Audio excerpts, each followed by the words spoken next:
the dominoes falling is a good metaphor. It's, if you got 100 dominoes, you knock the first one, they're all going to fall. That's just physics. So how do you stop that? How do you stop that crisis? Well, you truncate, you drop a steel wall between two dominoes, and this one hits the wall and this one's still standing. But that's the bailout. The problem is each crisis tends to get bigger than the one before, which means each bailout gets bigger than the one before. My question, are we now at the point where the needed bailout is bigger than the capacity of the central banks, that they've pulled all the rabbits out of a hat, played all their cards? And again, this goes back to what I did say about the Silicon Valley Bank rescue. It is the biggest bailout in history, and I can explain why.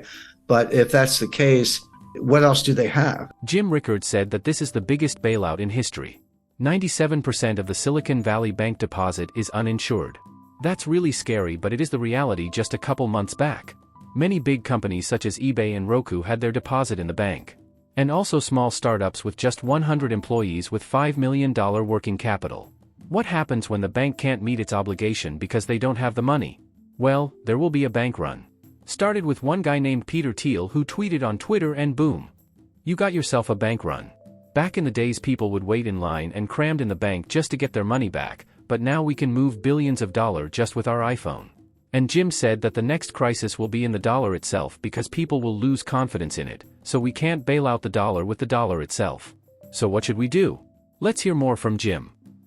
So now we're dangerously close to the point where, as the crisis gets worse, it's no longer, oh, gee, let's wait for the Fed to bail it out, or let's wait for the ECB to bail it out. You get to the point, I think we're there, where you say, no, these guys actually can't stop it. And you lose confidence in the currency itself. It's the dollar. The crisis is the dollar itself, and the euro, goes along with that. And then that's the crisis. And there's no way to bail out a dollar crisis with dollars, because you're just pumping more of what people have lost confidence in. And then, then where do you go? And there are good answers to that. We've seen it again. We've seen it all before. This is big. It's not over. The regulators will attempt more bailouts, but we're at the point where I think you can start to question the regulators themselves. Let's go back to Brazil, Mexico, Argentina, the Latin American debt crisis, broadly defined of the early 1980s. That played out, the intense phase lasted about 3 years, 82, 83, 84. It wasn't until 1990 that we got around to Brady bonds, which were the ultimate refinancing technique. But the intense period lasted about 3 years. Come forward to 1998, long-term capital management. That was about 3 months. That was July, August, September 1998. SVB was 3 days or less. It was like Wednesday, Thursday, Friday, and done. And I talked to a guy. I know no reason to mention names, but runs one of the largest endowments in the world.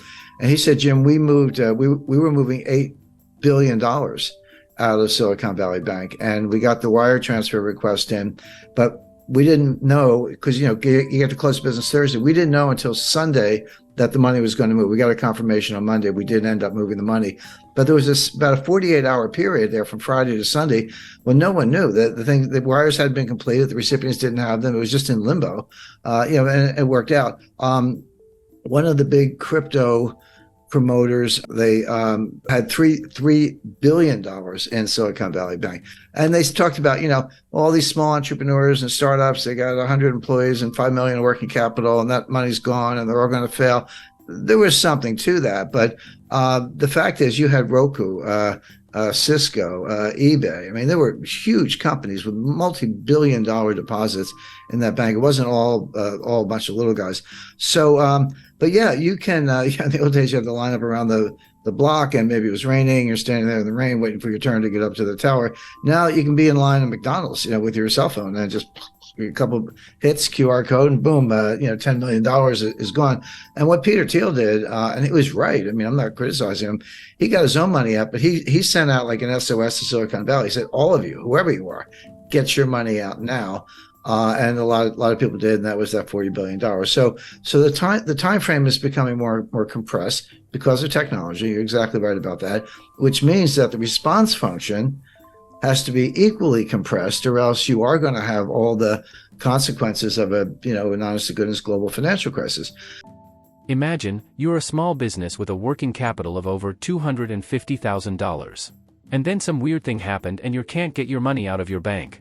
Let's imagine this frightening scenario happened. What is the most likely to happen is, your money might be gone. It's not frozen or suspended, it's gone. And it's not just in theory, it's already happened. You can hear it directly from Jim Rickards himself. And I'm not sure if everyone knows the sequence, but on Friday night, March 10th, the FDIC took over Silicon Valley Bank. And they issued a press release. And they said, here's what we're doing. We're taking over. We're putting it into what's called a receivership. Anyone with $250,000 or less, your deposits are fully insured. No worries. You'll have your money Monday morning. And over $250,000, your deposits are gone. They didn't say frozen. They didn't say suspended. They said gone. And they gave you a receivership certificate, basically an unsecured printed up IOU from the FDIC, but not money. And it's a receivership certificate. And they said, hang on to them. In effect, we're going to sell assets. And as and when we realize proceeds from assets, we'll give you something. We'll give you distributions on these things. Don't know how much, don't know when. We'll do the best we can. Remember in the RTC days in the early 90s, it took them 2 years, and they were very efficient. I worked with them at the time. We were in their offices when we were sitting on boxes because they didn't even have furniture, but they were doing deals. So they had the right attitude, but that took 2 years. So and that was it. Well, that's when I called the billionaire crybabies came out in force. Bill Ackman, all these guys. Oh, you got to save us. I was like, well, you got to trade on Bill. $5 billion is not enough. But anyway, they pounded on the White House all weekend. Now here's something that very few people. See, almost nobody knew at the time except the management, although they seemed to be asleep at the switch. Everyone's like, startups, venture capital. There's a lot of truth to that. 97% of the deposits of Silicon Valley Bank were uninsured. And by the way, that's my new metric for assessing banks. You used to look at, working capital and debt equity ratios and, bad assets, governments. There are lots of ways to measure the health of a bank. But the most relevant way right now is, and this is publicly available, take the ratio of uninsured deposits to total deposits. 30% is comfortable. If you're like, 70% of my deposits are insured, which means they're not panicky. They're not necessarily going to run for the hills. 30%, okay, uninsured, but I have assets. I have that much cash or more. That's a comfortable ratio. When you get over 50, you're in the danger zone. Well, Silicon Valley Bank was 97% uninsured, which meant all the money was going to run, and it did. So that's a way, if you're looking at these big banks or any institution or your own savings institution, to look at it. We're not getting political here, but anything that go woke will go broke. SVB invested a lot of their customers' money, well maybe 97% of them, into what Jim Rickards called a green new scam projects, like investing in wind turbines, new battery technologies, electric cars, etc. The point is there's a lot of government subsidies and corruption in the so-called ESG investing. And your money is in a high-risk position if your bank is invested in these projects. But Silicon Valley Bank was a climate bank. Were they investing in startups? Yes. Were they investing in technology? Yes. But these were climate. These were green new scam startups looking at, battery technology, chemistry, physics, to try to make a better battery. But not much improvement in the battery in 200 years, but they're working on it. Wind turbines, other sustainable fuel alternatives, et cetera. Again, I'm not do that if you like, if that's your field of research, but so much as is subsidized by the government and then further subsidized by Silicon Valley Bank. And that's where the assets were. That's where the loans were by and large. And so the White House is getting hammered, not only because of entrepreneurs, job losses. And by the way, we are in an election cycle here in the United States, but from the greenies who are extremely powerful. So that was Friday night. So Saturday, everyone's crying to the White House. Sunday night at 6 o'clock. By the way, mark that on your calendar. Sunday, 6 p.m. is when they tell you what they're going to do.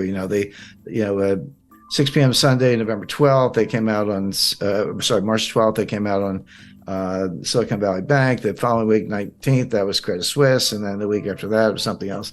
But they always announce the collapse on Friday and they announce the relief on Sunday. So they have the weekend to work on it.